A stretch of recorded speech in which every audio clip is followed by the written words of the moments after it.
Assalamualaikum warahmatullahi wabarakatuh. Waalaikumsalam warahmatullahi wabarakatuh. Ya. Apa kabarnya adik-adik? Semoga semua dalam kondisi sehat ya. Amin. Oke, hari kemarin kita pertemuan pertama. Kemarin adik-adik kameranya dinyalakan dong. Kemarin pertemuan pertama kita sempat ngobrol-ngobrol untuk mata kuliah di kajian kurikulum matematika ini akan membahas apa. Salah satunya adalah untuk di pertemuan yang kedua ini adalah kita mau membahas tentang kurikulum. Apa sih sebenarnya kurikulum itu? Kemarin sudah mencoba mencari-cari apa yang disebut kurikulum? Sudah, Bu. Sudah ya? Oke. Diperoleh apa kemarin? Apa yang disebut dengan kurikulum kemarin? Saya bacakan ya, Bu. Oke, baik, silahkan. Kemarin saya mencarinya ketemu seperti ini, Bu. Kurikulum adalah kumpulan rencana, tujuan, materi pembelajaran, dan cara mengajar yang digunakan sebagai pedoman oleh pengajar guna tercapainya tujuan akhir pembelajaran. Oke, baik. Kalau itu berarti kurikulum dihubungkan dengan pembelajaran ya. Jadi kemarin Mbak Enjang sudah mencoba mencari hubungan antara kurikulum dengan pembelajaran. Ya, memang benar sekali, nggak salah itu. Oke, ada lagi yang lain barangkali? Yang lain sudah mencoba mencari?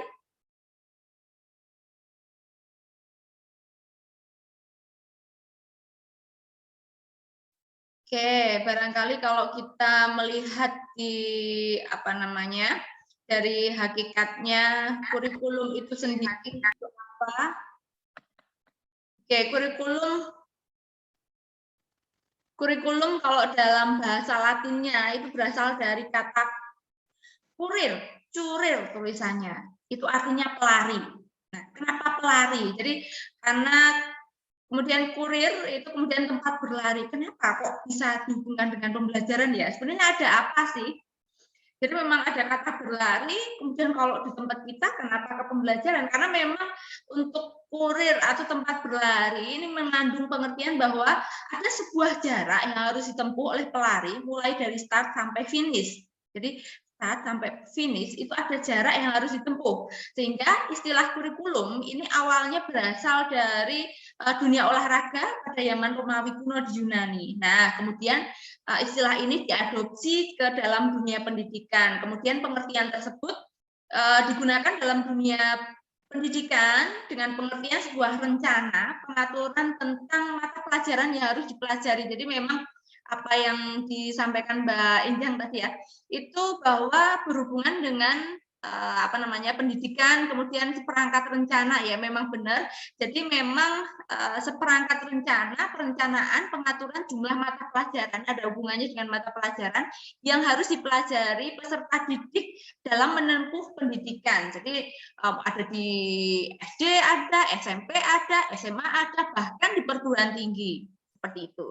Tapi yang akan kita bahas di sini dalam perkuliahan kita kajian kurikulum matematika ini adalah kurikulum di sekolah. Tapi memang untuk yang SD kita tidak akan mengkaji lebih dalam. Secara umum kita mengkaji kurikulum, tapi kemudian fokus kita adalah untuk SMP dan SMA gitu. Nah, kalau tadi dari asal terminologis kurikulum ini digunakan di dunia pendidikan juga sebagai sebuah pengetahuan atau sejumlah mata pelajaran yang harus ditempuh. Jadi sama ya, hampir sama tadi. Kalau tadi dari asal katanya untuk berlari, kemudian mengandung pengertian apa, ya secara terminologis memang seperti itu, sebagai sejumlah mata pelajaran yang harus ditempuh. Tapi nanti untuk isian kurikulum tidak hanya sejumlah mata pelajaran, jadi ada banyak sekali faktor-faktor terkait yang nanti kalau adik-adik akan mengenal istilah tujuan pembelajaran, standar kompetensi, kompetensi inti, dan sebagainya. Kemudian ada beberapa istilah yang digunakan itu silih berganti, berbeda-beda, barangkali dari waktu ke waktu itu ada beberapa perbedaan, ada persamaan, kemudian apa sih perbedaannya? Barangkali kemarin ada hanya kurikulum itu apa sih? Baru mencari sebatas itu. Misalnya definisi kurikulum. Nanti kalau adik-adik membaca tulisannya Franklin, nanti di Franklin itu menyebut kurikulum itu sebagai sebuah ide. Kemudian untuk kurikulum ini ide sesuatu hal yang harus siswa capai untuk menjadi sukses. Gitu. Kemudian kalau Hilda Tabah itu menyatakan kurikulum adalah sebuah rencana dalam pembelajaran. Nah, makanya nanti adik-adik rencana pembelajaran itu kalau saya kemarin itu waktu ke sekolah mungkin ada yang PLP 1 kemarin itu kayaknya RPP, Bu. Nah, salah satu di antaranya. Jadi RPP itu salah satu bagian dari kurikulum. Dan hanya salah satu bagian saja. Kemudian kalau Caswell dan Campbell itu menyebut sebagai kurikulum itu sebagai segala semacam pengalaman yang evidence itu untuk membimbing siswa untuk mencapai sesuatu seperti itu. Jadi istilahnya kurikulum is all of the experience children have under the guidance of teacher. Jadi itu seperangkat yang dilakukan oleh guru untuk membimbing siswa seperti itu. Ada berbagai macam definisi tentang kurikulum.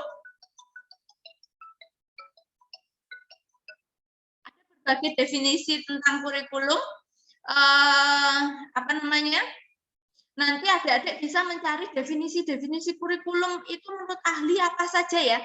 Kemudian apa sih yang disebut kurikulum itu melingkupi apa saja sih unsur-unsurnya? Tadi kan disebut sebagai seperangkat rencana. Nah, seperangkat rencananya itu bentuknya apa? Seperti itu.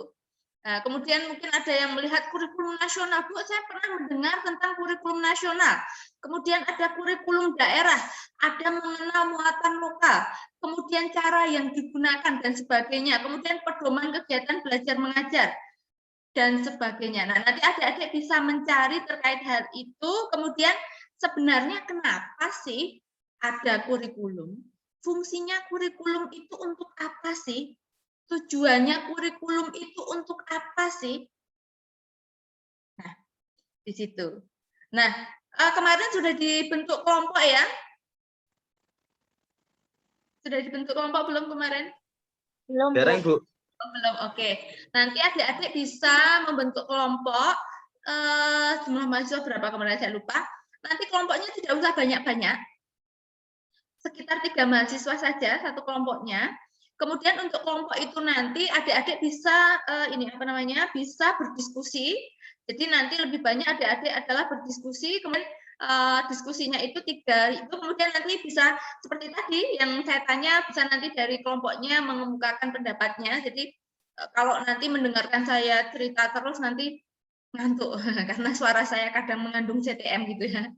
Nah, seperti itu misalnya, tapi hari ini kita ngobrol-ngobrol dulu, jadi mungkin adik-adik belum pernah mendengar tentang kurikulum, ada yang sudah mencoba mencari kemarin, tapi di sini saya akan bercerita dulu yang disebut kurikulum itu apa, sebagai bekal nanti adik-adik kalau mau diskusi terkait kurikulum. Begitu. Jadi, fungsi kurikulum di sini sebenarnya adalah kalau melihat dari definisinya tadi, kurikulum itu adalah sebuah alat, bisa dibilang sebagai alat untuk mencapai tujuan pendidikan atau pembelajaran yang dilakukan. Nah, untuk mencapai tujuan tersebut, kurikulum itu mempunyai beragam fungsi. Nah, fungsinya itu ada yang ke guru, ada yang ke kepala sekolah, kemudian dan sebagainya. Nah, fungsi kurikulum sebagai guru itu adalah sebagai pedoman untuk melaksanakan proses pembelajaran. Pembelajarannya mau seperti apa, mau didesain seperti apa prosesnya, itu pedoman yang digunakan guru. Nah, kalau kepala sekolah untuk apa? Memangnya kepala sekolah berhubungan sama kurikulum? Ya jelas. Kenapa? Kepala sekolah itu fungsinya untuk apa? Jadi kalau kepala sekolah itu mungkin adik-adik lihat sebenarnya tugas kepala sekolah itu ngapain sih ya, gitu kan? Jadi kepala sekolah itu kan memonitor, mensupervisi, bisa dikatakan mensupervisi apakah kurikulumnya itu mensupervisi guru dalam melaksanakan pembelajaran di kelasnya. Jadi semacam ada kebijakan-kebijakan kalau di kepala sekolah. Seperti itu. Nah, ada berbagai macam fungsi kurikulum, nanti adik-adik juga bisa mencari apa saja sih, sebenarnya untuk apa sih? Begitu. Kemudian kalau apa namanya? Kenapa sih harus ada kurikulum? Itu barangkali adik-adik juga bisa mencari kenapa sih harus ada kurikulum. Kalau ada tujuan, kalau nggak ada kurikulumnya seperti apa ya kira-kira? Seperti itu. Nah, kemudian di kurikulum itu tadi kok ada seperangkat rencana. Memang rencananya apa saja ya? Apakah itu hanya RPP saja? Karena tadi disebut seperangkat. Kalau ada kata seperangkat, berarti lebih dari satu. Iya kan? Nah, rencana seperangkat rencana berarti mestinya lebih dari satu. Oleh karena itu, kurikulum itu isinya apa saja? Mestinya tidak hanya karena seperangkat, tidak hanya satu macam. Bisa isi dan bahan pelajaran. Bisa juga cara yang digunakan sebagai pedoman penyelenggaraan pembelajaran. Kemudian, tujuan yang akan dicapai itu apa saja? Seperti itu. Atau mungkin ada yang menyebut sebagai tujuan pembelajaran, Bu, isi materinya, strateginya apa, materinya apa, proses belajarnya mengajarnya seperti apa. Dan sebagainya. Jadi memang nanti adik-adik bisa mencari komponennya apa saja sih kalau dari disebutkan itu, kalau di Permendikbud seperti apa ya, tapi untuk Permendikbud dan sebagainya kita bahas besok. Jadi sekarang kita secara umum dulu yang disebut kurikulum itu apa. Kemudian nanti kalau kita menilik ke belakang, ternyata kurikulum itu berubah-ubah, bahkan mungkin ada yang sempat mengeluh, kenapa sih kurikulum kita itu ganti gitu, melihat mau ngambil ke atas ke kakak tingkat, mau ngambil ke bawah, kenapa kurikulumnya berbeda? Nah, sebenarnya terkait perubahan kurikulum itu memang ada, jadi memang dimungkinkan karena melihat perkembangan situasi dan kondisi kekinian. Nggak mungkin dong kurikulumnya untuk tujuan yang berikutnya itu tujuannya tidak berubah. Melihat perkembangan situasi dan kondisinya jelas situasinya berubah. Nah, nanti adik-adik bisa saat berkelompok mendiskusikan, misalnya yang pertama, perkembangan kurikulum yang ada di Indonesia, misalnya sejak tahun 1947, karena yang pertama kurikulum yang digunakan, kita merdeka tahun berapa? 1945, belum lahir ya? Belum, saya juga belum.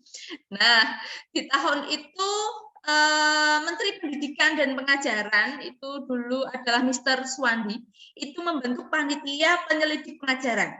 Nah, kurikulum yang pertama yang ada di Indonesia itu ada di tahun 1947, walaupun kita merdeka 1945. Oke. Nah, di sana ada apa saja? Jadi ada rencana pembelajaran. Jadi sudah ada dulu rencana pembelajaran. Itu yang pertama adalah terkait pendidikan pikiran, kemudian isi pelajaran dengan kehidupan sehari-hari itu seperti apa, kemudian memberikan perhatian pada kesenian, kemudian pendidikan watak, jadi semacam karakter itu sudah ada sejak dulu, kemudian pendidikan watak, kemudian pendidikan jasmani, kemudian kesadaran bermasyarakat, seperti itu. Dan seterusnya itu nanti akan terjadi perkembangan, bahkan kalau sekarang itu sampai di mana? Kita sampai di kurikulum 2013 walaupun sudah dengan revisi berkali-kali begitu. Jadi nanti adik-adik silahkan untuk hari ini nanti bisa berdiskusi tentang tadi komponen kurikulum itu apa saja sih, apa saja yang harus ada dalam kurikulum. Kemudian sejarah perkembangan kurikulum yang ada di Indonesia. Kemudian yang ketiga, apa sih hubungan kurikulum, pengajaran, dan tujuan pendidikan? Barangkali itu. Sumbernya dari mana? Boleh dari mana saja.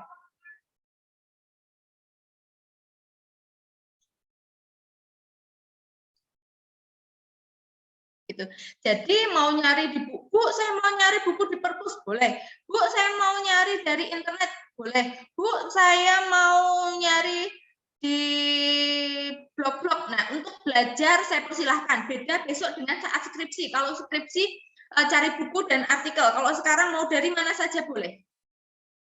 Bahkan dari blog pun nggak apa-apa untuk belajar. Nanti kita diskusikan bersama, karena kadang blog-blog itu juga seperti tugas dari adik-adik dikumpulkan kemudian ditaruh di situ, jadi ada semacam overview, yang overview-nya itu bisa benar bisa enggak gitu ya. Jadi kadang ada pendapat-pendapat yang digunakan adik-adik seperti itu. Gitu. Ada yang mau ditanyakan barangkali?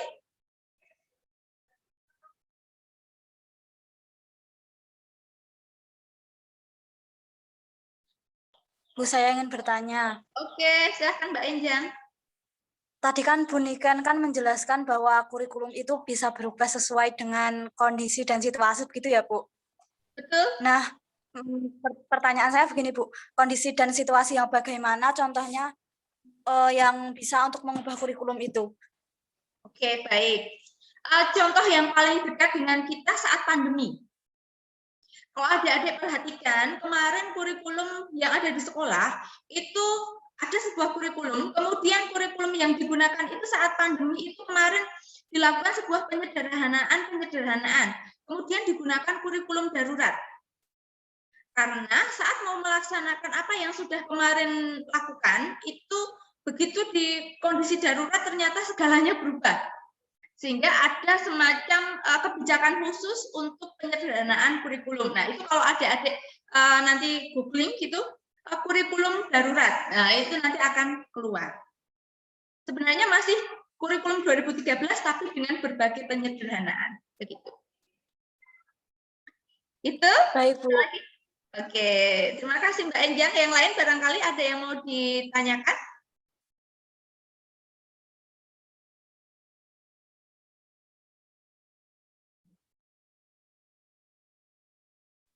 Kalau selain di situasi pandemi yang kemarin paling dekat itu, situasi apa lagi, Bu, contohnya untuk sehingga kurikulumnya itu bisa berubah?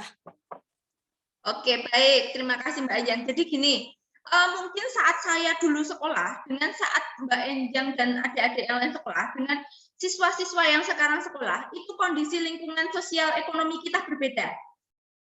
Dari sisi sosial ekonomi berbeda, kebiasaan-kebiasaan siswanya berbeda. Kemudian gini, mungkin saat saya dulu gadget, itu kan belum. Saya pas waktu sekolah kan itu masih menjadi sesuatu hal yang mewah. Sehingga saat saya dulu mungkin kalau bermain game bukan dengan HP misalnya, bukan dengan gadget yang lain. Kemudian untuk situasinya perkembangan perkembangan teknologi ternyata di pas adik-adik ini kemarin sekolah bahkan dengan yang sekarang siswa-siswa sekolah itu tentu sangat berbeda dari situasinya. Kalau kita tidak bisa mengakomodir itu dalam pembelajaran, maka pembelajarannya ya kayak gitu itu. Sehingga tidak memperhatikan kondisi situasi peserta didik. Seperti itu. Nah, sekarang itu pembelajaran di sekolah sepertinya masih belum bergerak dari semua itu. Sehingga saat di sekolah ada sebuah miss yang mana belum memfasilitasi, kalau mungkin adik-adik pernah mendengar terkait revolusi industri 4.0. Iya, pernah, Bu. Nah, di situ. Kemudian kalau yang digulirkan oleh Pak Menteri sekarang adalah terkait MBKM, itu nanti juga harapannya adalah kurikulumnya bisa mengakomodir itu semua. Tentu saja kita tidak mungkin menutup mata misalnya, oh nggak boleh siswa-siswa ini benar-benar sama sekali nggak pegang gadget, ya tapi itu sah-sah saja, silahkan orang tua ya. Tapi kalau saya, ya kita nggak bisa menutup mata kayak gitu. Kalau pengen anak-anak kita, anak didik kita sama sekali nggak megang kayak gitu, ya udah hidup aja di zaman purba. Nggak mungkin, karena itu kita nggak bisa menutup mata bahwa memang inilah perkembangan teknologi sampai ke sana.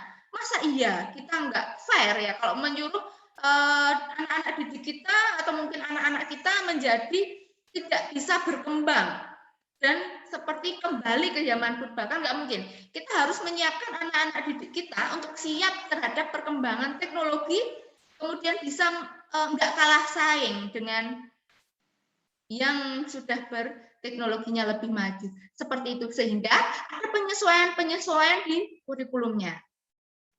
Bahkan misalnya ada sebuah politik untuk misalnya, Bu, kalau kayak gini karena perkembangan teknologi semua lupa Bu sama budayanya sendiri, sehingga jati diri bangsanya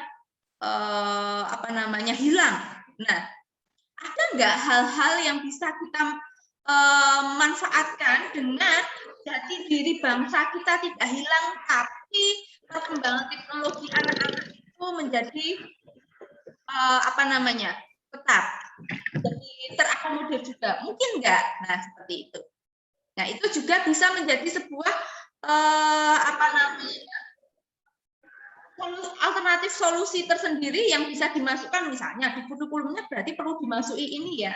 Walaupun mungkin dari pusat adalah kurikulumnya apa, tapi guru bisa melakukan modifikasi sedikit terkait pelaksanaan pembelajaran yang ada di sekolahnya, misalnya begitu. Apakah itu sudah cukup untuk menjawab tadi, Mbak Enjang? Sudah, Bu. Terima kasih. Oke, baik. Terima kasih kembali, Mbak Enjang.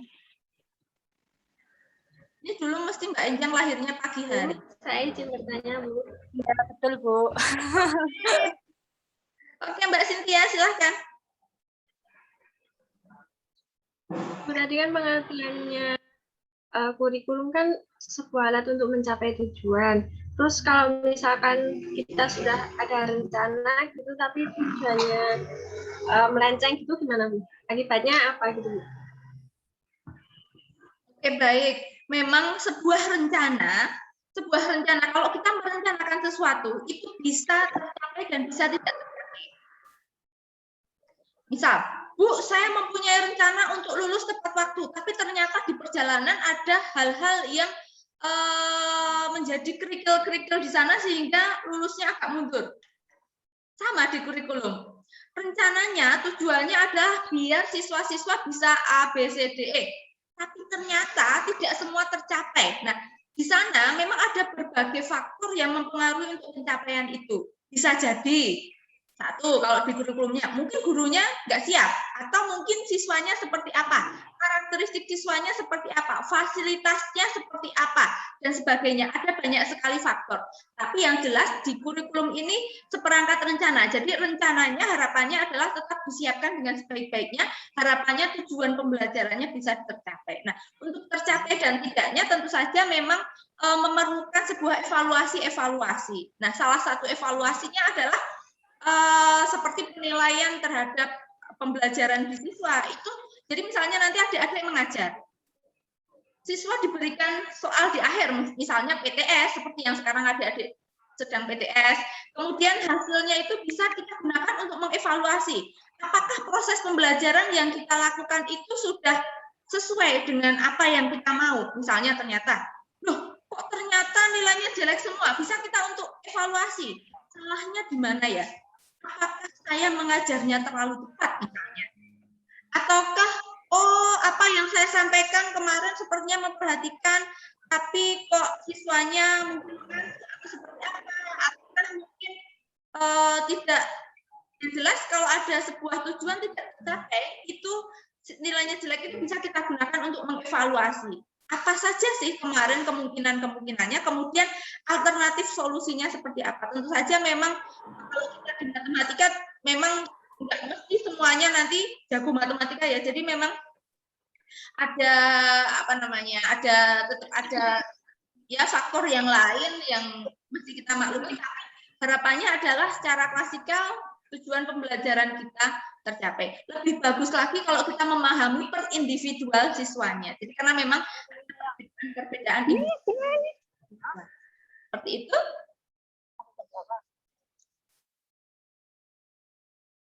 Oke, ada lagi barangkali yang mau ditanyakan? Saya Bu Agung Nugroho, Bu.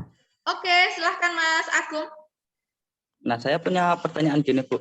Apakah pergantian kurikulum itu perlu? Jika perlu, apakah sudah efektif? Karena gini, Bu.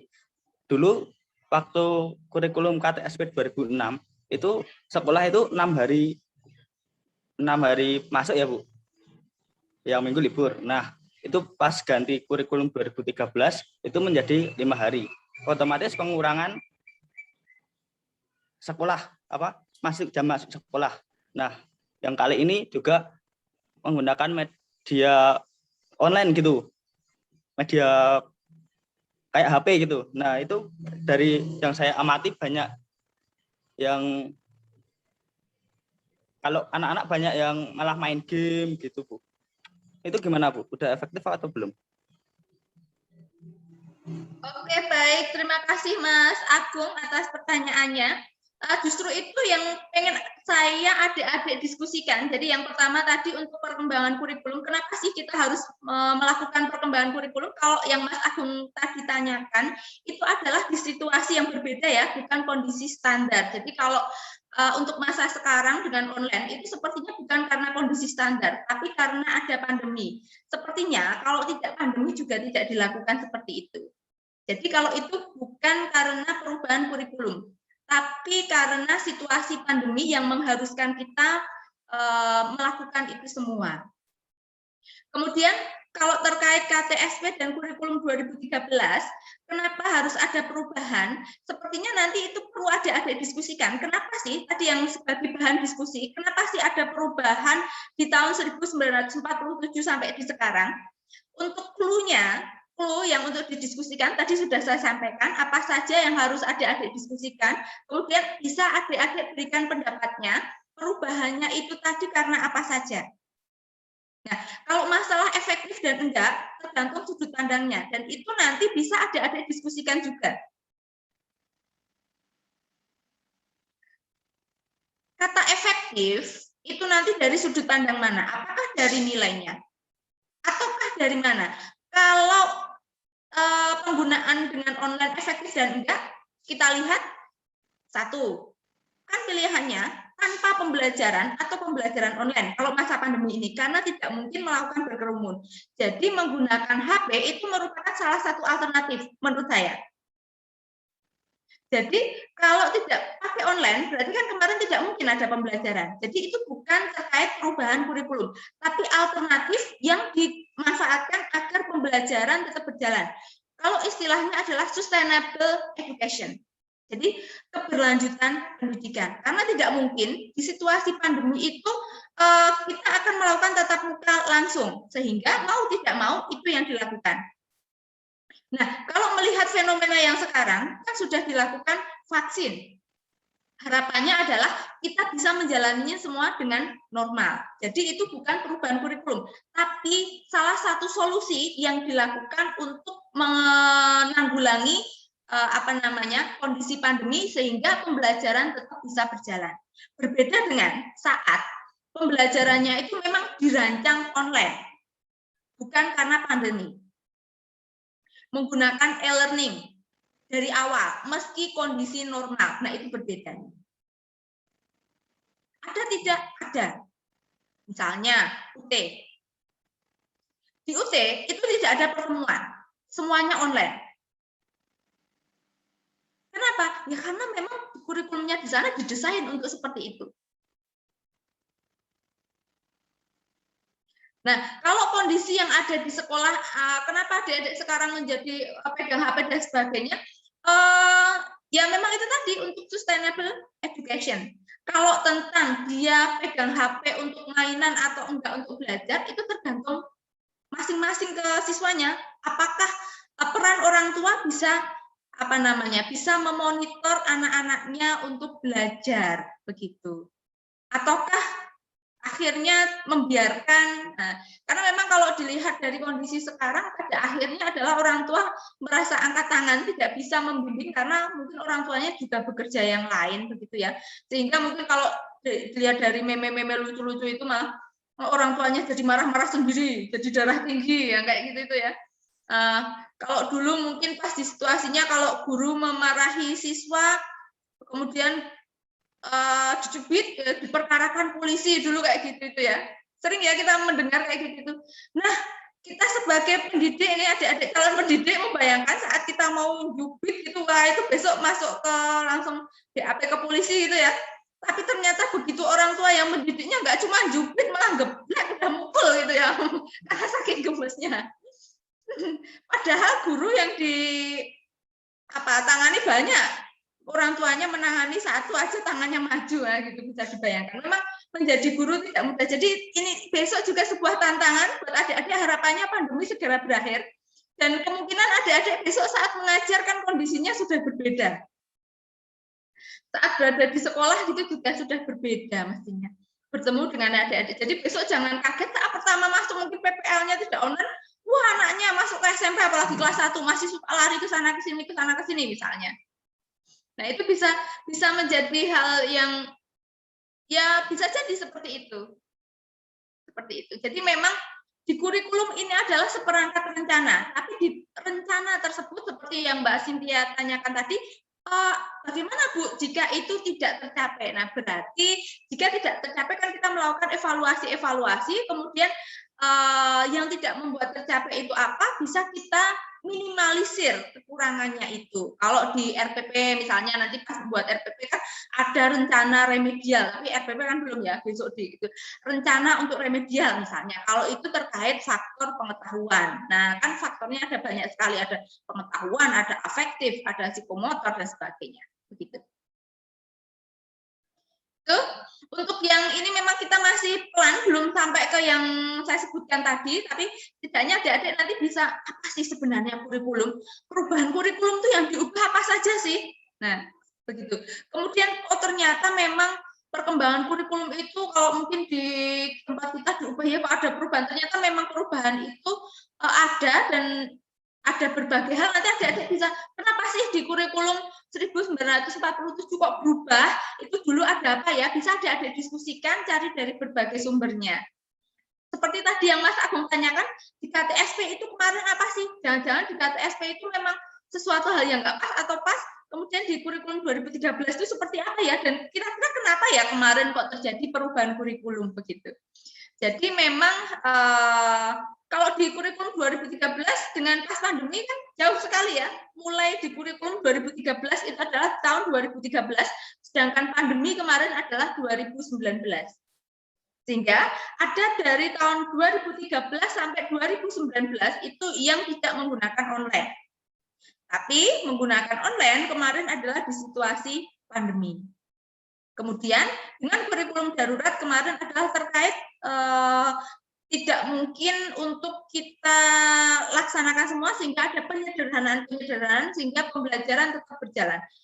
Sebenarnya pas pandemi ini semacam ada loss gitu ya, kehilangan pengetahuan saat di pembelajaran karena memang ada hal-hal yang tidak mungkin kita tidak mungkin kita transfer dari guru ke siswa, ada beberapa hal yang membuat hal itu terjadi.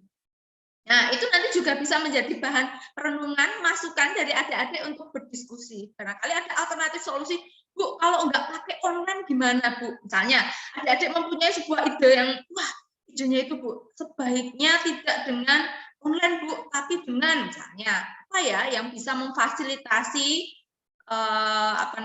pembelajarannya, atau Bu, online-nya kemarin cuma pakai Google Classroom, mestinya Zoom-Zooman terus, misalnya. Nah, itu bisa menjadi bahan renungan adik-adik. Boleh nanti silahkan dituliskan di hasil diskusinya. Begitu.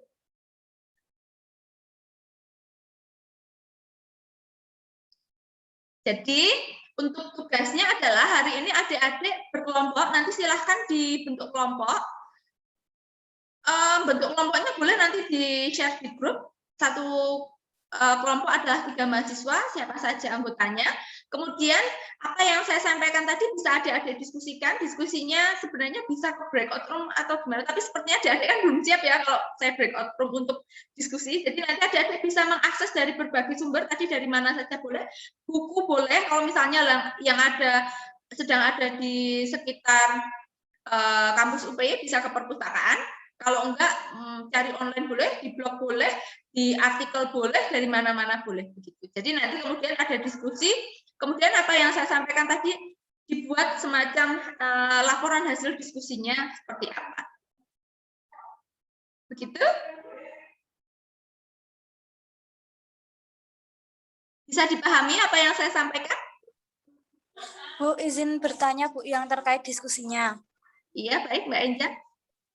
Untuk yang laporan hasil diskusi itu diketik apa gimana, Bu?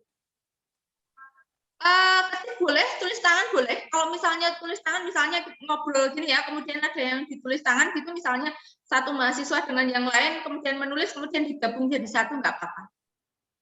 Tidak usah dibuat ribet. Kalau mau ditulis tangan boleh, mau dibuat ketikan boleh. Jadi nanti saya persilahkan bentuknya seperti apa, yang jelas ada diskusi terkait hal itu.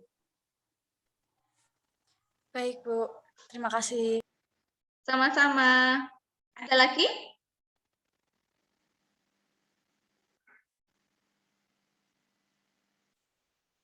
Oke, baik. Kalau tidak ada, barangkali nanti adik-adik bisa segera memulai untuk diskusinya. Nanti untuk hasil diskusinya bisa di-upload di Google Classroom. Nanti saya bukakan kelas untuk di Google Classroom-nya dengan saya berikan rekaman YouTube hari ini.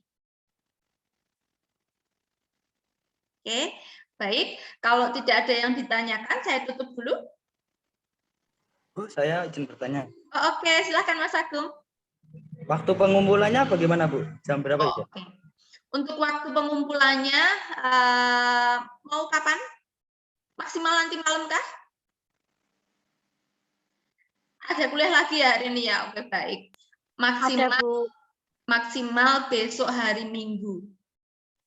Jadi, Bu, saya mau diskusinya besok hari Sabtu boleh. Bu, saya diskusinya mau hari Jumat boleh, silahkan. Saya berikan waktu masih sampai Minggu sore. Jadi, kalau Senin kan kita kuliah, jadi hari Minggunya masih bisa disubmit.